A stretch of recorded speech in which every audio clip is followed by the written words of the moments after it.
Soledad. That cold early morning, Papa parked the carcachita, our old jalopy, at one end of the cotton field.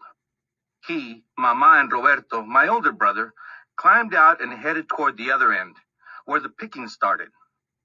As usual, they left me alone in the car to take care of Trampita, my little brother, who was 6 months old. I hated being left by myself with him while they went off to pick cotton. As they walked farther into the field, I climbed onto the roof of the car, stood on tiptoe, and watched them until I could no longer tell them apart from the other pickers. Once I lost sight of them, I felt pain in my chest, that same pain I always felt whenever they left Trampita and me alone. Sobbing, I climbed into the car and wrapped my arms around Trampita, who slept in the back seat. He woke up crying and shivering from the cold. I covered him with a small blanket and gave him his bottle of milk. He calmed down and went back to sleep. After several long hours, I climbed onto the roof of the car to see if Papa, Mama, and Roberto were on their way back for lunch.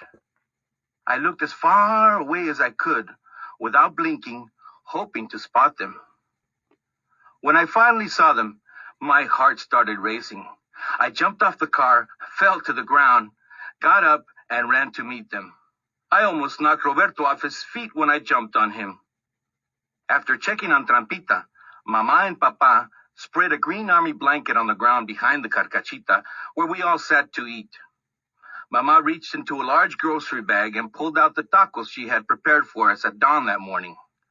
Papa ate quickly because he did not want to lose time from work. Roberto and I ate slowly, trying to make time last a bit longer. Holding him in her left arm, Mama nursed Trampita while she ate with her right hand. She then laid him on the back seat of the car, changed his diaper, and kissed him gently on his forehead as he closed his eyes and fell asleep. Papa got up, folded the blanket, and placed it back inside the trunk of the car. He then picked up his empty cotton sack and flipped it over his shoulder.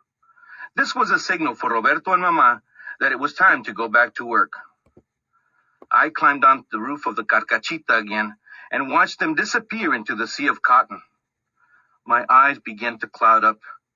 I climbed off the car and, leaning against the back tire, I sat and thought, if I learn to pick cotton, Papa will let me go with him, Mama, and Roberto, and I won't be left alone anymore.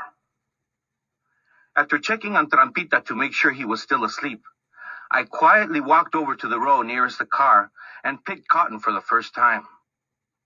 It was not as easy as I thought. I tried to pick with both hands, just like Roberto, but could only pick one cotton ball at a time. I held the cotton shells steady from underneath with my left hand while I picked the bowls with my right and piled them on the ground. The shell's sharp prongs scratched my hands like cat's claws and sometimes dug into the corner of my fingernails and made them bleed. I had trouble reaching the cotton balls at the very top of the tall plants, so I leaned against the plants and pushed them over with my body until they touched the ground. I then stood on them while I stooped over and picked the cotton balls. I had to step off to the side quickly because the plant sprang back like a bow, whipping me in the face if I did not move fast enough.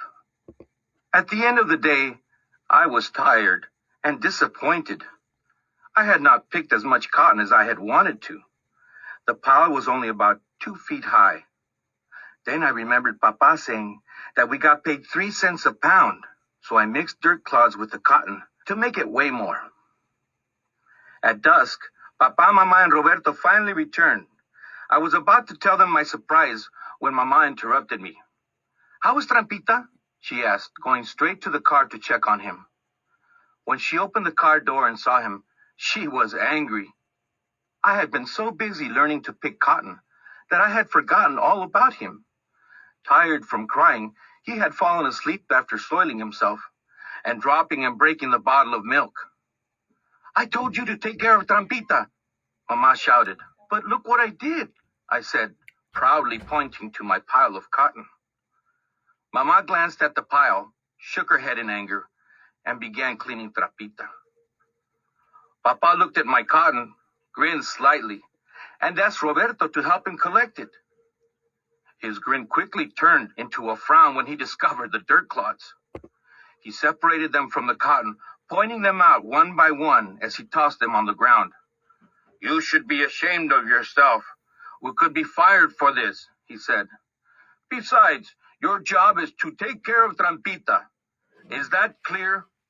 he continued, placing both hands on his belt buckle. "Si, Papa," I answered timidly. I was hurt and confused. Seeking comfort, I walked over to Roberto and whispered to him, "Someday, I will get to go pick cotton with you, Papa and Mama. Then, I won't be left alone." Roberto put his arm around me and nodded his head.